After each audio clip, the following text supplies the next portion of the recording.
Hola chicos, bienvenidos a nuestras clases invertidas.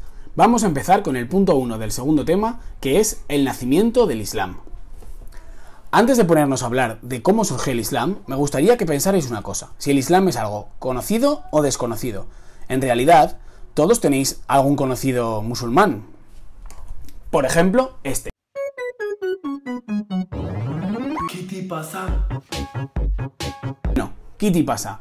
Aparte de Hamza, seguro que me podéis decir si alguno de estos conocidos personajes son musulmanes o no. Bueno, pues ya habéis visto que aparte de Hamza hay muchas otras personas famosas que también son musulmanas. Ahora vamos a estudiar a través de esta presentación Prezi, dentro Prezi. Vamos a ver cuándo, dónde y cómo apareció el Islam. Lo primero que vamos a ver es cuándo surgió.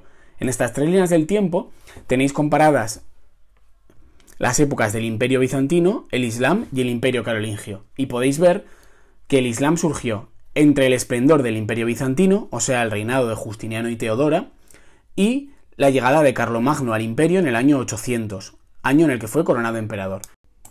Después podemos ver dónde apareció. El Islam apareció en ese terreno que tenéis coloreado de verde, justo aquí, en la península arábiga. Un lugar muy importante porque es el lugar por donde pasan todas las mercancías desde África a Asia y desde Asia hacia África y también hacia Europa. Es una zona muy interesante porque por allí pasaban muchas ideas y personas, así como una gran actividad económica.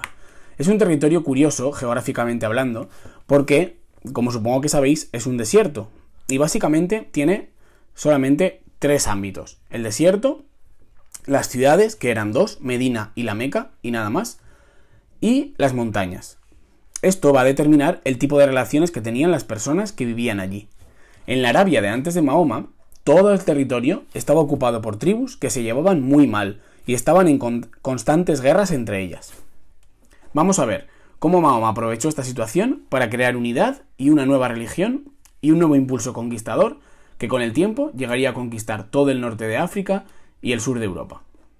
Mahoma, que se cree que nació en torno al año 570 en la Meca, quedó huérfano muy pronto y acabó cuidado por su tío Abu Talib, que era un comerciante. Esto es muy importante, porque desde entonces Mahoma se dedicó a ayudar a su tío, y ayudando a su tío,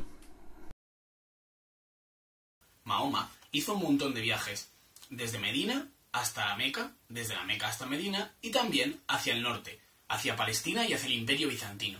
Y parece ser que Mahoma, en esos viajes, contactó con cristianos y judíos, y es muy probable que visitara Jerusalén, que le contaron las historias de la Biblia que le llamaron mucho la atención, porque él venía de una Arabia en la que no había ninguna religión parecida, monoteísta, sino que en Arabia la gente era politeísta, y creía en los genios y en los espíritus del desierto que vivían en las cosas y se dedicaban a fastidiar o ayudar a los demás. El caso es que parece ser que Mahoma aceptó estas ideas de los bizantinos y los judíos, pero sin renunciar a sus ideas naturales de Arabia. Por ejemplo, el culto a la Kaaba. La Kaaba era una piedra negra que había en el centro de la Meca, que en realidad era un meteorito, y todo el mundo rezaba hacia él, porque creían que era algo mágico. Mahoma cambió la historia y dijo que esa piedra era un regalo que había hecho el ángel Gabriel a Abraham para contener los pecados de la humanidad. Entonces lo que hizo fue utilizar las tradiciones islámicas previas y adaptarlas a esas historias que había oído a los judíos y a los bizantinos, a los cristianos, para no ir en contra de la tradición de su pueblo, pero aportar una nueva religión, que sería el Islam. En el año 610, Mahoma tiene una revelación, se retira a una cueva para rezar y se le aparece el ángel Jibril, que es el ángel Gabriel de nuestra tradición, y le dice al oído, como podéis ver en esta imagen, el Corán. Mahoma, que en principio no lo escribió en ese momento, se lo aprendió de memoria durante varias veces que el ángel se le apareció, y después marchó a la ciudad para contárselo a todo el mundo. Cuando volvió a la ciudad, la verdad es que no le hicieron ni caso.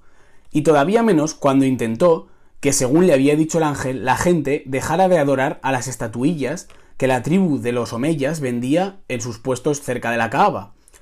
Según el Corán, no se puede representar a ningún ser vivo en una estatua, porque eso sería idolatría.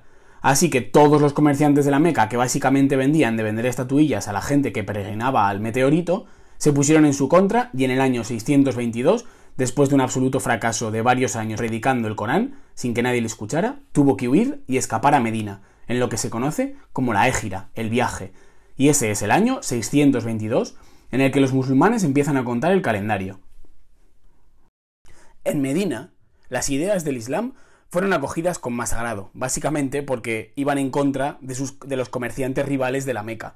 Así que allí no hubo problema con el hecho de que los omeyas tuvieron que cerrar el chiringuito.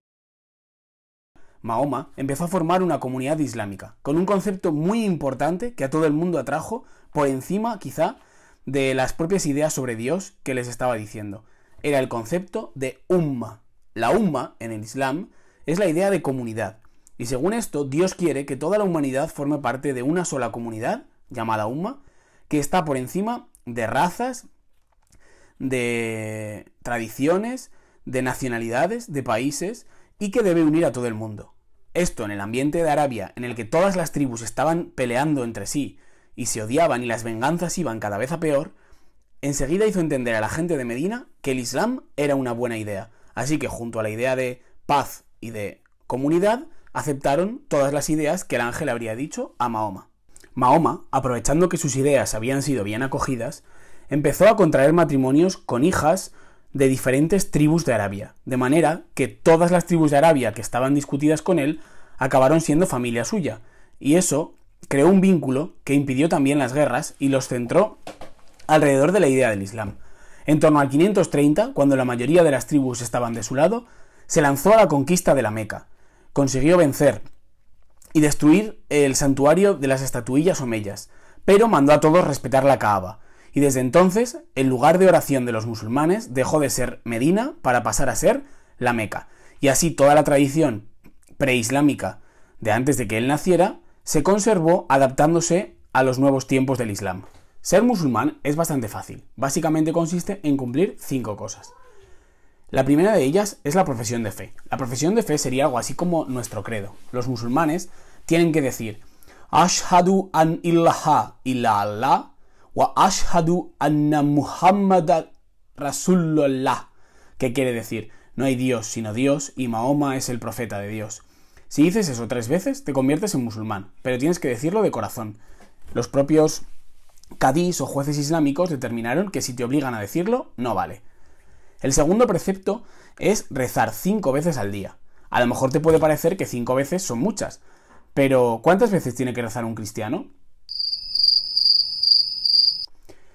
La gracia es que el Islam marca el número de veces que hay que hacer las cosas, y así no te deja límites para fallar, digamos.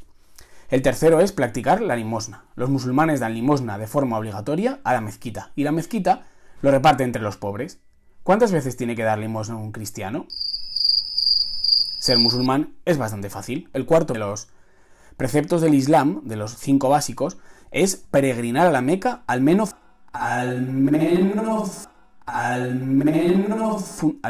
una vez en la vida. La gente rica tiene que ir más veces, pero si eres pobre basta con que ahorres y vayas una vez. Todos los años se forman grandes aglomeraciones de personas que van a la Meca.